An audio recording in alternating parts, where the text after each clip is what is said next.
I don't think I've ever done a video on friendships before. I did videos on like exposing friendships and stuff like that, how the Lord can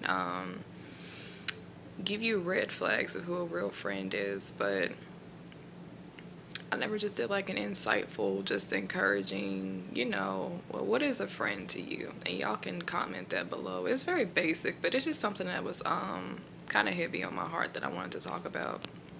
And I was actually just posting most of the content that will be on this video on Twitter. Well, I was just okay, let's turn the notifications off. I'm sorry. It's EJ. Thank you, EJ, but I'm gonna have to turn this sound off.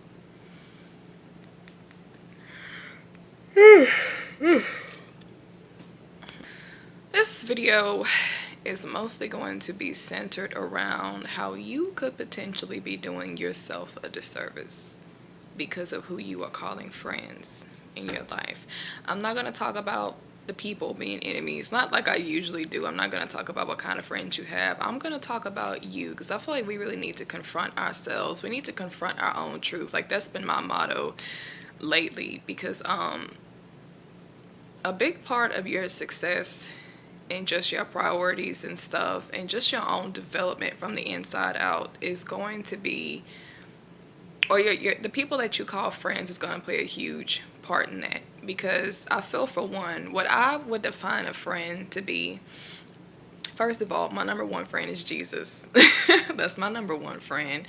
I have a second friend who I literally am one soul with completely, but putting those two in that same category, obviously a friend would have to be somebody who, acceptance and understanding, I think that would be like my first like two key phrases for a friend, is acceptance and understanding. They would have to know, first, see who you really are, and once they've discovered who you really are, the good and the bad, they accept all of that, which would be unconditional love, of course, and understanding who you really are, because that's gonna enable them to decide whether they want to be a part of that or not. I feel like what we do, we don't let people see who we really are, for whatever reason. I mean, people have their own reasons why we do stuff like that. It could be self-rejection. Maybe we feel like people don't really like the person that we really are, or maybe because we're so messed up. And sometimes that could be the case, and everybody don't have the same strongholds. There are people who we would deem perfect, who aren't dealing with certain mental issues and who aren't dealing with depression and anxiety and,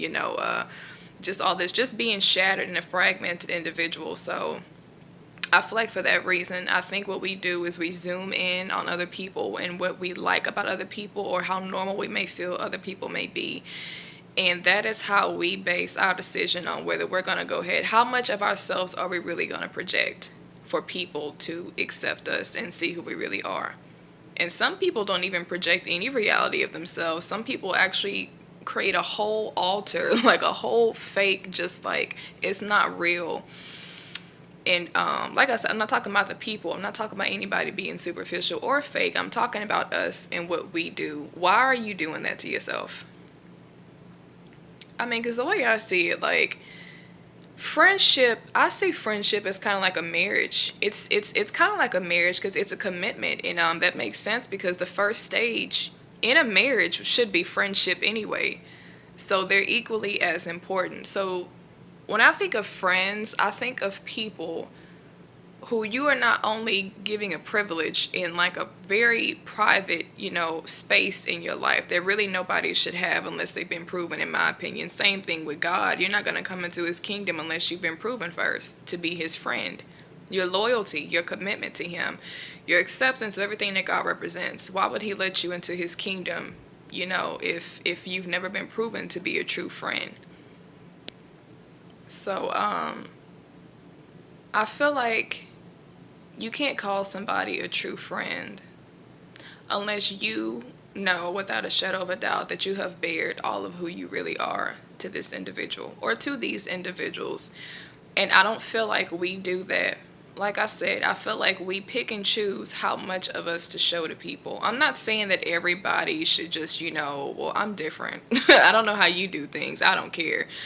I'm not saying that everybody, should just deserve that privilege to know like intimate things about you, but I'm not even talking about that deep. I'm just talking about just being who you really are. Like why do people feel the need to put on like this false persona of their life, of how they really feel about things, how they really feel about certain people, just to appease somebody else because they want friendship.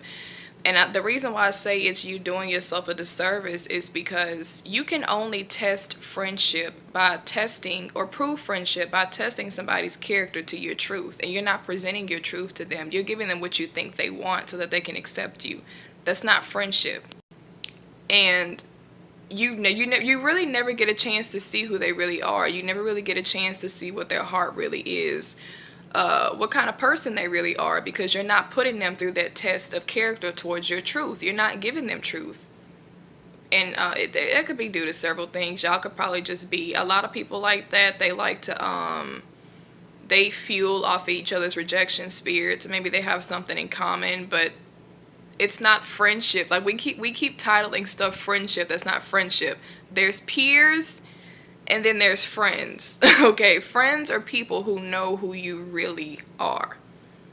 Things that only God can see. Or maybe the same things that God knows and can see about you. That's a friend. If this is somebody that you can honestly say you can be vulnerable with how you feel about things, people, situations, your life, yourself, and y'all have come to an understanding where they not only understand you, but they're accepting of what they can see. They're accepting of those flaws. It doesn't matter how bad it is. You could be a screwed up individual. Like, there's a lot of people around here who are really messed up. We're like, where's the messed up people? Really. That's why we're going through a sanctification process, So that's a friend to me. That's somebody who saw it, they understood it, and then they accepted it. And they have agreed to be in this life of commitment with you, knowing who you are, understanding who you are, and they want to be a part of that. And in whatever way that may manifest, they could help you, they could be an aid in it, or they could just suffer in it with you. Sometimes that's friendship too, is not always trying to put a hand in and help, but just to be there and suffer with them. So if I had to really define friendship, it would just be vulnerability to me. Is this somebody, or are these a group of people that I feel like I can truly be myself with? Like if I wanted to do something crazy or if I just started cussing, can I honestly say I could come to you not fearing any judgment, not fearing your loss of a relationship or friendship. It's not friendship, but your loss of relationship to me, or what I feel like I've built up, or I've been successful in establishing with you on a false persona. Can I honestly say that I can come to you and I can reveal that truth to you and not be afraid that you would reject me? If you cannot say that about those people, if you cannot say that about this person over here, that is not your friend. That's not a friend. It could be a peer. Peers are just people. That's like your clique. That's just somebody that you hang around with. These are your acquaintances. Some of them are common acquaintances, but I feel like we give people privileges they should not have because they have not proven the test of friendship to who you really are. And you know what that means? That means that you are doing it has nothing to do with the people, because that's your fault. You choose who you want to be in your life, or who you want in your life. I'm not even talking about the people right now, because people can be trash people, but if you just accept them in your life anyway, that's your fault, because you don't know who you are. You should know what you want. And I feel like the first service you should do to yourself is, or some of us have trouble loving ourselves, but I feel like one layer of loving yourself is knowing who you want in your life because of what you want and what you know that you need as an individual. I need love. We need love. We're made in the image of love. We need people who are going to love us. So it would be a disservice to me to go and select a group of people for me to befriend who I know I can't. Number one, the first stage, I can't even show you who I really am. So how can I expect you to love me as my friend when I don't even love myself, to choose friends who I knew would accept me, somebody like me? That doesn't make any sense. You do a disservice to yourself, because what I have personally felt with relationships and just godly soul ties that I have with my friends that God has given me is there's a fullness and there's the completion and there's a fulfillment that really comes with vulnerability when you can really be yourself and just bare your soul to somebody. I see love as like a gift. Like, you can't have somebody present the gift of love to your door if your door is not open. So that means that in order for you to even receive love, your intentions in doing that false persona stuff with those people was probably to get love, but you're not going to get love because love is connected to your truth and who you really are as an individual. And if you can't even open that up and show that to these people who you have given free reign in your life, and you know what that does in turn? Since these people have never really passed the test of loyalty and friendship, you give your authority of who you are, what you represent, what God has put here for you, whatever it may be, however it may come. You put it in their power and in their hands, and you say, hey, yeah, you do what you want to do with it. I don't know who I am, so you can just tell me what to do. Tell me who I need to be. As long as I can keep you here, as long as I can keep this relationship going and get this false that's not acceptance. And once again, we're not even talking about the character. This could be anybody. This could be trash people. It could be good people. It really does not matter what kind of people they are. I'm talking about who we are when we do stuff like this. Why would you give authority and power to an individual who has not proven to you that they are your friend to who you really are? They only see what you allow them to see. They're friends to who they think you are. They're friends and they're in agreement with what they think that you represent, not what you really represent. And you reap what you sow. So if you sowing, fakeness, what do you expect to get out of this relationship? Do you think that you're going to get some, a faithful, loyal, real, authentic, any fruit from a relationship that you've already sown in falseness? It's not real. Why would you give somebody power and authority to dictate your decisions, your life, your choices, your feelings, to even alter your feelings and your thoughts about things when they have not even stepped into the door of who you really truly are in heart and in soul? They don't know you. They don't know you. You hanging out with people every day on the surface, I don't care how much y'all could be in agreement with 100% things, and if they have not gotten in here, they don't know you. That's not a friend. And that actually is a prime example of what a fake friendship is, because it's basically the same thing as you claiming to be somebody's friend, and they'd be like, I don't know her. I've seen her around. It's the same thing. People have been doing this for years. People are friends or in relationships with people who they call friends, but they don't even really know who they are. Y'all were never friends. Now back to you doing yourself a disservice by even doing something like that. It's like I said, we need love. We already know the kind of things that we need because we do stupid stuff like this to go out and get it as a means of getting it. You lie about who you really are because you do want love. But you're not going to get love by being fake with people. You're not going to get love by hiding who you really are from people. You're going to get love by showing who you really are. Accept yourself first. And to be honest, I think self-acceptance is not about you being perfect. I think self-acceptance is about acknowledging who you really are, and this is what it is. You can either take it or leave it. You don't have to like it, but all that's going to do is help me see where I need to put you in my life. Because if you can't be accepting of me and who I really am as a person, whether I'm all the way low or all the way high, we can't be friends. I'm not going to hate you. I'm not going to dislike you. It's just, that's my detection. That's the test of loyalty in friendship. That's going to show me, like I said, I see it as a marriage. It's kind of like a proposal to me. Me bearing my heart and my soul to you as an individual is my proposal to you. Do you accept this version of me? If they say no, I don't really want anything to do with that. I think she's too messed up, or I think she's weird, or I think, okay, well, we're not getting, like, it's simple. It's not a relationship that person is willing to commit to. Don't call them your friend. They're not your friend. So you know what that's going to do for you? If you don't give these people that proposal, but you just put them in the house anyway. You just give them a slot anyway. Give them that.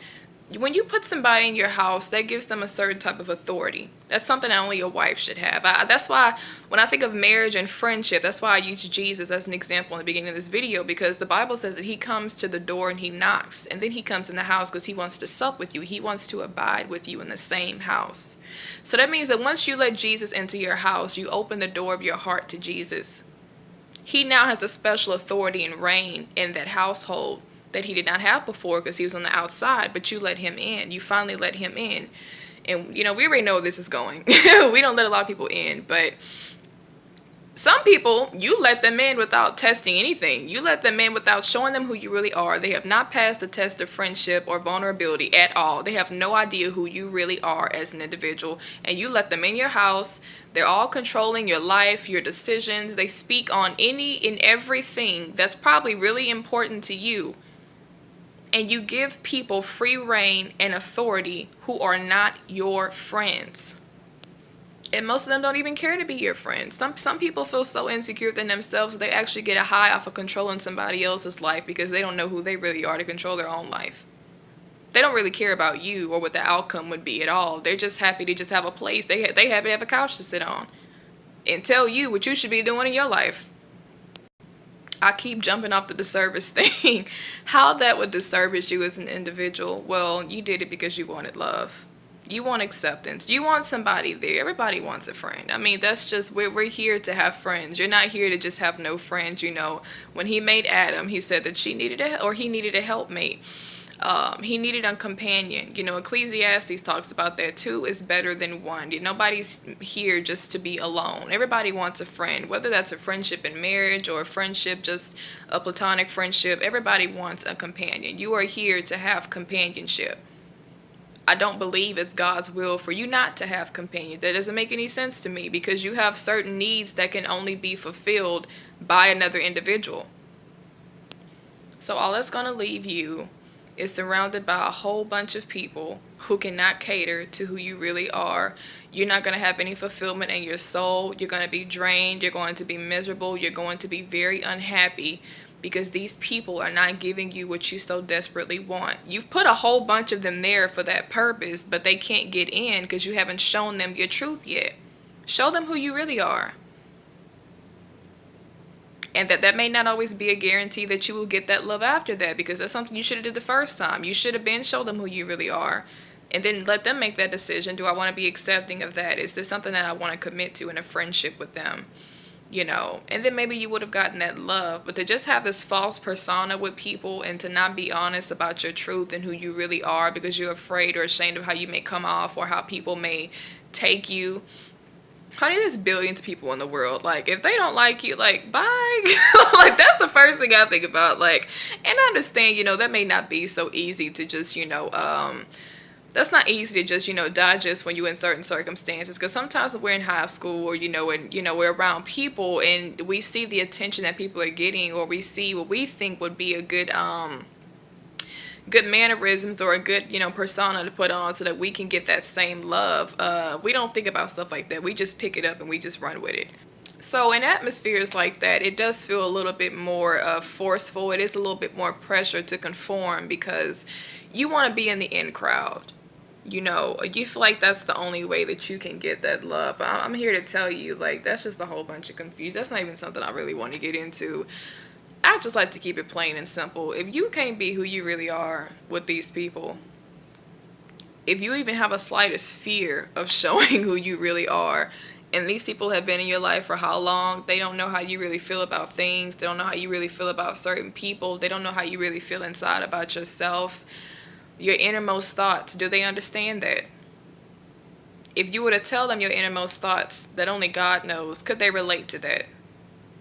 If they can't do any of these things, that's not your friend. These are not friends. These are people, and they really need to go. They need to be removed, okay? You need to kick people like this out because they're not helping you. They're not helping you develop because they can't help you develop somebody that you're not. They can only develop who you are, and they would have to know who you are first. Show me who you are first, and then maybe what I have to bring to the table. And that's nothing that you can test as a friendship. Can they aid in any way in your life of progressing you to be a better person of who you really are? Not who they think you are, who you really are. Can they develop me? If they can't develop you, then they don't really have any purpose in being there. Take your key back. I only want like a hotel of people who are mini brandies. Somebody I can relate to you in some, compartment. Like, I mean, there's different, things that you may like in a friend that you would be, make you accepting of friendship. I personally have my own, but that's how I see it. I see it as like a key. Like, I'm not gonna be passing out keys to just random people. Like, okay, you can be my friend. You can be my friend. Like, no, I already don't like a lot of friends. And if I was to ever have a lot of friends, it would literally be people who like this right here. All of it.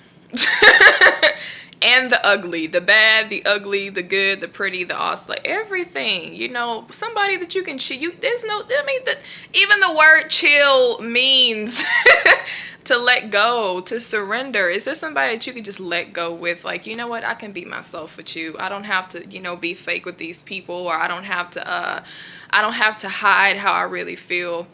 That's not a good feeling. And that's why I say it's doing a disservice to yourself, because what's the point? It's the same thing with God. Like, who would want to be in a relationship with a God if we're always afraid of how he would respond to our feelings all the time?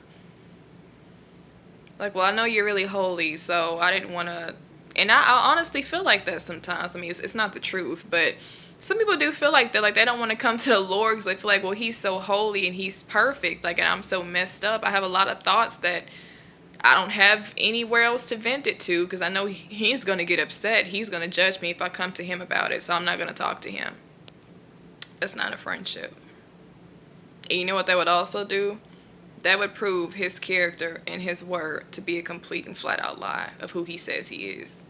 Because if he's supposed to be this real, tangible God, if he's supposed to be so authentic and he's truth and he's love and he's judging you if you came to him, and this is encouraging my own heart right now because I was just feeling like that a few days ago. But if he would push you away because you came to him and you cussed in prayer, or you just vented and your anger and your frustration, that ain't no friend. It's simple.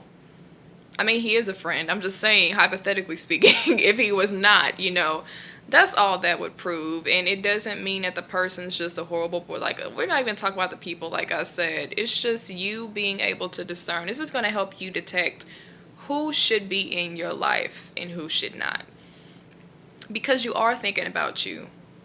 And you may not be able to love yourself to a degree where it's just, full-blown confidence. I don't have that, just yet either. But even people can help you with that. That's why I say you need companionship. Sometimes people can play a part. God can use people to play a part in you building up your self-confidence. And because they can see things in you that you probably can't see about yourself. And, that in turn will help you love yourself more. But just in terms of choosing relationships with people, you have to love yourself at least enough to know what you want and what you don't want. What would help me and what would benefit me and what would not benefit me. If I have a friend that's so pretty, and I think she's beautiful, but if I have a friend that's just so pretty and she's just so advanced and she's just so successful, and I constantly feel like I have to measure up to her, and which are good. And I think people make friends based on that too. They make friends because they feel like, well, they would be popular according, by association. Well, she's all these great things. So if I'm friends with her, then, that'll rub off on me too. But it's like, no, I think she's a great person. But as a friendship, is this somebody that I would keep in my life as a friend? Is she going to help me develop myself to be a better me and not a better her or a carbon copy of her? Or am I just always going to feel like I'm in comparison to her or some competition or challenge with her, and I'm just going to be left just feeling like crap? Well, then she doesn't need to be in my life. Not because anything's wrong with her, but she can't develop me. She can only make me feel worse about myself, So it's so many different things that can just apply to friendships. But like I said, I think the core of it is everybody's ugly. Everybody has some dirt, in the heart. It's you're not going to find somebody who's just out here just perfect, just the perfect thoughts, perfect mind. But no, because you can only get that through Jesus. You should want a friend. I didn't say look for a friend. I personally believe in God sending them. Because, look. But you should want a friend who wants to establish a lifestyle or a lifetime of commitment to you, which is kind of like a marriage with Jesus. All y'all can be friends with Jesus together. Because here you have, it's kind of like an Adam and Eve situation, but sometimes it could be two women, sometimes it could be two men, but Jesus has to be in the center of that relationship, because in order for y'all to have a successful and fruitful relationship and friendship, y'all could have the same will. Y'all could will to be there for each other. Y'all could will to love each other, and that love could be there, but your fuel should not be each other. Your fuel should be Jesus. So if y'all have him in the house, and she comes in the house too, y'all can all just chill together. And have some apple cider or something, but if Jesus is not in that relationship, it's not a friendship anyway. That's a dead friendship. I wouldn't. I say that because the door is your heart, and because in order for Jesus to get in there, in order for anybody to get into your heart, like I said, the door would have to be open. You'd have to open your heart. A lot of us have so many relationships, but ain't letting nobody into our heart. Like, that ain't no friendship. And I know, because I've done this so many times with sisters in Christ. Like, I have literally been in and out of relationships with so many Christians because I never let them into my heart. So it was too easy to let them go. People I had a lot in common with, nothing was really wrong with them. Like, it wasn't even anything negative in that sense. I'm just solely talking about the heart. Is this somebody that you feel like you could bear? And some of them I would just pour my troubles on them. That's not really opening up your heart to them. That's just you venting to them 24/7, which I am good for. But it was too easy to discard them or let them go, or to release them, I should say. I don't want to make it sound like horrible, but it was too easy to release them because I never let them into my heart in the first place. So, and it, like I said, in turn, it just left me feeling lonely, even though I had so many friends. So why are you still lonely if you have all these people around you? Well, not around me physically, but you have a lot of relationships open to you. Why do you still feel lonely? Well, that's what I'm talking about. Somewhere somebody ain't hitting the spot. That's what I'm talking about. They say, well, if you ain't crapping, get off the pot. Friendships are there to fill you up. If they're not doing that, you really have to start to question and examine, well, what role are they exactly playing right now? And how is this benefiting me soulish-wise? How is this benefiting my heart? When I come to you and I talk to you, do I feel better when I leave? Do I feel like I don't have to hide, who I really am to you? Can I be dependent on you for certain things? I'm not even just talking about material things, just what I really need in here. Because you can have a lot of relationships and a lot of peers, a lot of acquaintances around you, and still feel lonely in here because they're not your friends. They not in the house. They outside. They in the outer courts. They all outside in the front yard. Y'all having a barbecue, but ain't nobody came into the bedroom yet. Just chill with you and slumber party. Hey, no. And we do that a lot. So I want to encourage and motivate all of us from this day forward. Some of y'all probably already got it down packed, but just myself and everybody watching this video, just be true to yourself. If you cannot love yourself and you can't even like your own self, how do you expect somebody else to? Because they're only going to give you what you give them. Like, I was watching Iyanla the other day. She is so goofy, but I didn't agree with what she said, but it was still funny. She was ministering to this guy, or she was counseling this guy on her show, and she's like, you got to give me a loaf. You got to give me something. I can only give you what you give me. She said, because my name is not Jesus. My name is Iyanla. If you give me half a loaf, I'm going to give you a half back. I said, Iyanla is childish. But no, it's the truth. Like, when you... And I feel like this is what people... It all stems from who you are in here, because people do this with relationships, dating relationships, and friendships. They jump from relationship to relationship to relationship. And it's like... You gotta ask it. I really want to say this, because I don't believe in dating. I don't date. But I want to say this too. Do you really think it's normal? I mean, really ask yourself this. Do you really think if that this person had really any true establishment in soul and bareness with somebody, with the person that they're dating, why would they keep breaking up and going to be, go to pursue a new relationship and then break up with that one and then start a new one and then break? Okay, well, it's like, well, why? First of all, wait a minute, this is completely out of order. How did they even get to a point where they're your boyfriend to begin with? I mean, because if you truly love somebody, I mean, what dating should be, I don't support it, but in my opinion, if it was of God, I would say what dating should be is you establishing that friendship based on vulnerability and showing the person who you really are. And like I said, they're accepting of that, and y'all can relate, and they can develop you and benefit, and you truly develop a love and a care for that person. What happened to where y'all broke up and you just already bam with somebody? And then I know people like that. It's the most dysfunctional thing I've ever seen in my life. And I think it's because that person genuinely does not understand what a relationship entails and what a relationship should be. That's not a that's confusion. That's I wouldn't put it in a dating category. It's just straight up confusion. When I see stuff like that, I have a cousin like that. Since we were in middle school, she would break up with one boyfriend, next boyfriend, next boyfriend. 3 months later, next. It's like, girl, do you have like 18 personalities that caters to each guy? Like, I would be confused. I would just be like, what's going on? Like, do we need to pray? But no, it's true, and it's just like I said, you're giving a part of yourself to these people that don't deserve it, and it's nothing against the people. The way I feel, some people feel like, well, if she gonna give it to me, I'll take it. Like, they don't care that you're insecure, that you don't really know who you are, that you're secretly doing this because you want love from them, and then after 3 months later, you're gonna go to the next guy. Like, they're not thinking about that. They thinking, oh well, free ride. Not in terms of sex, just in general. Like, I mean, some people are just in dating relationships just for the moment, and they know they're there for the moment. They know there's no commitment with you. I don't even understand the point in dating somebody if there's no commitment. That makes no sense to me. Because a relationship is for companionship. So when you tell me that you're dating somebody, but y'all aren't serious, that makes no sense to me. Oh, we're getting to know. Okay, well, if y'all still getting to know each other, then y'all should not be boyfriend and girlfriend. Y'all should be friends then. That makes more sense to me. But to just get into a relationship with somebody, companionship-wise, if they don't know who you are, y'all have not really come to a place where y'all actually know each other and understand each other, that's not a relationship. That's just y'all, it's just stupid. I don't know what that is. Like, it's confusion. Like I said, it's confusion. Yeah, it's just people who don't really know what they want. I think we know what we need. Well, not know what they want, how to get what they want. I think we know we want the love, we want the acceptance, we want the comfort, we want things that a relationship brings, but I see people as like a key. If you don't fit into my lock, we can't be together.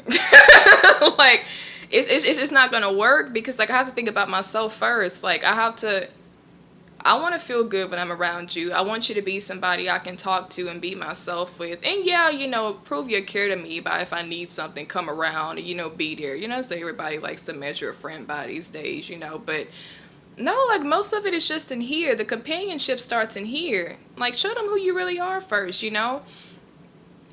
That ain't a key that you just give to random people. You're not going to be wearing my name. You're not going to have the title of being my boyfriend or something, and we have not even come to this place of, like, I love Brandy. I know her. She's cool. Like, we're one unit. We're connected. You finally got into the house, and that's not what people do today. Dating is the most tackiest thing I think could ever be invented in this earth, period. Even if it was done the right way, with actually establishing a relationship based on companionship and stuff first, I personally am just still not in agreement, because I feel like we should be serving God's will, and only God knows who you should and should not be with, because he sees things that you can't see, and our measure of discernment is just based on how we feel, and I don't think that's enough guidance. I think you need the Holy Spirit's guidance when actually being with somebody in that capacity. But even if it was done the right way, I still wouldn't be in agreement. But that's just what I see today with relationships and just with friendships. I feel like we just do ourselves a disservice first, and because of that, because you have neglected your own needs, it only bears fruit of more neglect with the kind of relationships that you do have with people, because people can only give you what you give out and what you give to them. If you give them a piece of who you are, then that's going to be their measure to determine how they respond, or the advice and the counsel that they give you. If you're not really true with who you are, you're not really true about your feelings, you're not true about anything about yourself, how can they aid in your truth? Your truth is you. It's who you are. It's your being. If you did not give them that, what the heck are they even here for? Why are they here? What purpose are they serving? And don't say it's to benefit or aid in some superficial life that you've made up for them, because people can be superficial all day, but God did not make you superficial. He's a very real God. He's a lot of real, and you're made in his a lot of image. So for people to even be fake, I feel like it's suicide. It's the most horrible feeling in the world to be fake. I don't see how people do it, to be honest with you, because you got a soul. Like, you have a real being in here housed, that this body is housing. So for you to even perpetrate like that, you are miserable. You have to be.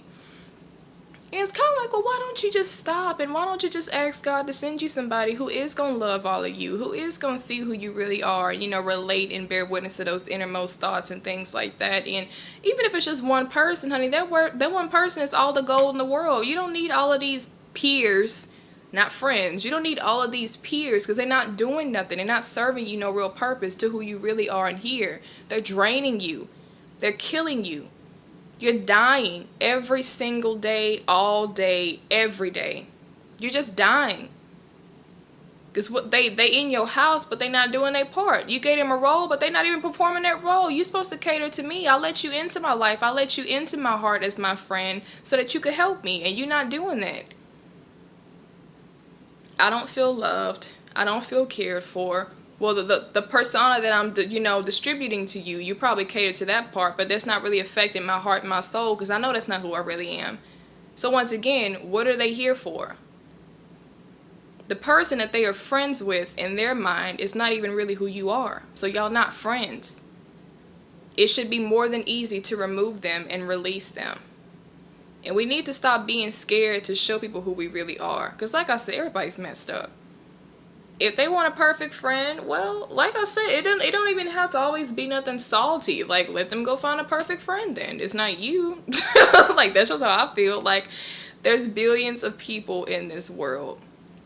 And we shouldn't be befriending the world. We're in the church. But, so I guess in the church, in this sense, there's still millions of Christians around the world. Like, do you really think there's not one person anywhere in the universe that God could ordain for you? Like, who is, you know, if it's a marriage, she's the female or male counterpart to you in every single way. So understanding is an understatement, because they are you. It's not even a situation where, oh, I hope they understand me. No, they are you. They feel exactly what you feel.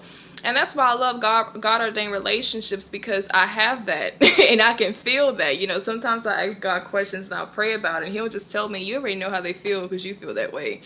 You know, and when God establishes godly soul ties, it's a crazy feeling. It definitely is that twin flame thing going on, but it's not demonic. It's a godly thing, and it's pure, and it goes beyond understanding. It's beyond seeing who you are. I'm literally one with who you are, because I'm like that too, you know.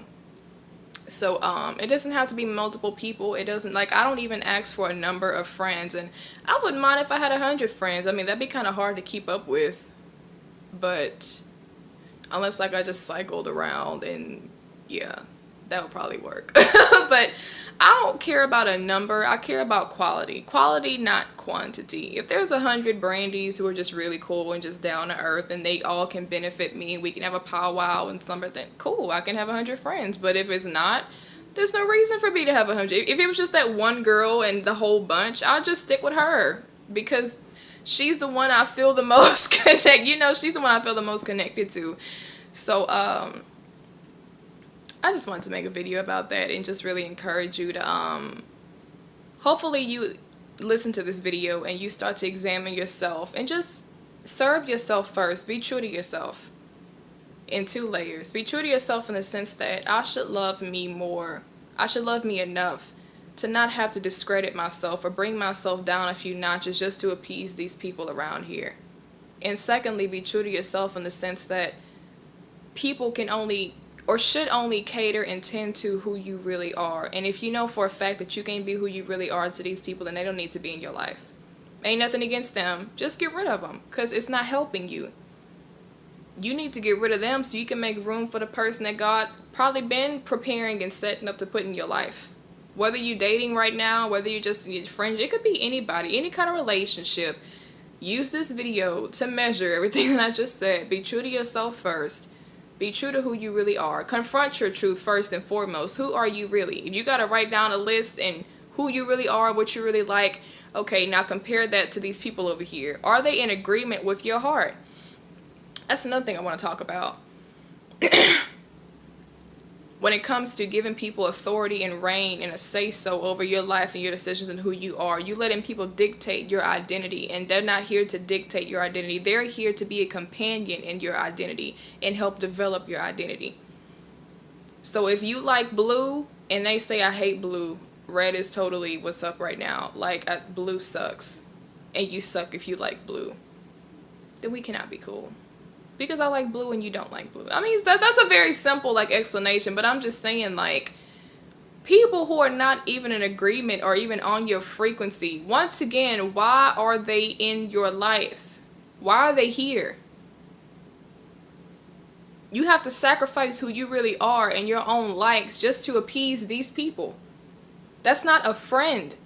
That's not anything close to it. I don't even know why they're an acquaintance at that point. Like, we don't even have common ground with what I like, or who I like, or who I want to marry, or what I want to do in my life, who I really am as an individual. You just showed me you don't care about any of those things. We have nothing in common. That should have been the first step before you even gave them a key into your house to be your friend. But you didn't know that, or you did not do that because you didn't give them that test of loyalty. You didn't give them the test of friendship. You didn't get it. You didn't give yourself the opportunity to test their character towards your truth. Your truth is who you are, what you fully encompass, and what you fully represent. What's really in your heart. If they're not in agreement with that, then they need to go. Make room. Tons of room. Once they leave, well, can you imagine the people that God would finally send? Like, bam, bam, bam, bam, bam. People who are in agreement with God's will for your life, which you should be pursuing, not your own will. But even just in basic, natural, life situations and stuff, let God send you people who are going to be on your frequency. They're in agreement. They're like-minded individuals. Y'all not like-minded. Y'all are differing in opinions on things that are very important and that are probably detrimental to your purpose in your life, period. They don't have to be there. They're there because you're giving them free reign. It's a free ride for them. They don't care. And you'll probably see that once you probably release them, if they left way easy, they showed you right there they was for the moment. They didn't care to begin with. Some people don't have any true role or true purpose or authority in their life, so they actually get fuel from being that in somebody else's life. And if you give them that, they'll run with that. They like control. They don't care about you as an individual, but the fact that you're even giving them that much power to make that decision in your life, they'll take it because they don't love themselves either. I see it just like Satan or just a demon spirit. Like, they just be here lingering around, and it's just kind of like, wait a minute. Why are you even here? I don't know. I was just here. I mean, you let me stay around this long. Just go. Just leave. Like, and they'll leave, and they were only there for the moment. They never cared about you. It was a hangout spot to them. Your heart, for most people, is a hangout spot. They don't care anything more than that. They like to benefit on your surface life and what you project on the surface, and that's really all they're there for. They're ants. They're ants on the front porch they're trying to get into the house. They can't get into the house. They just sitting there. Like, at some point, you're going to have to get some raid and just spray and tell them to leave because they're making your house look really bad. And then nobody that God sent can get into the house because they're not going to want to come into the house because the ants right there. So get rid of the ants first, and then we can really get this party started on the inside.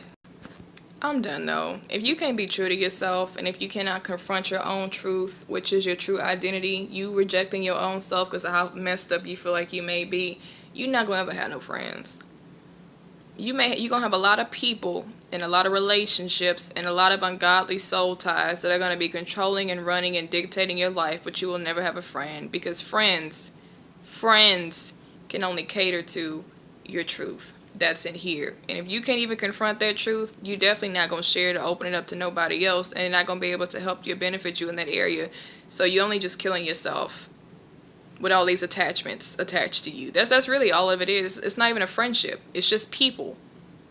A waste of space, baggage, while you remain desolate and just destitute inside. So be real with yourself. I encourage everybody to be real. I can't stand fake people. I cannot stand it. I can't stand being fake to my own self. It's the most horrible feeling in the world. Be who you are.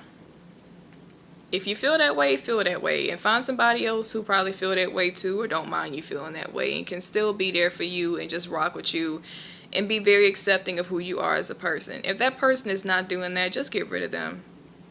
You'll find that will actually be a huge relief to your soul by even just cleaning out that way first. And then you can to even get to a place where you can confront your truth. Sometimes we got to cut off the people who attach to the fake life just so we can finally get to our real life inside. Cut them off. Get rid of them.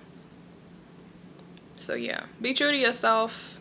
confront your truth, and if you want companionship, ask God to send it to you, because He know the right people to send into your life. And that's it.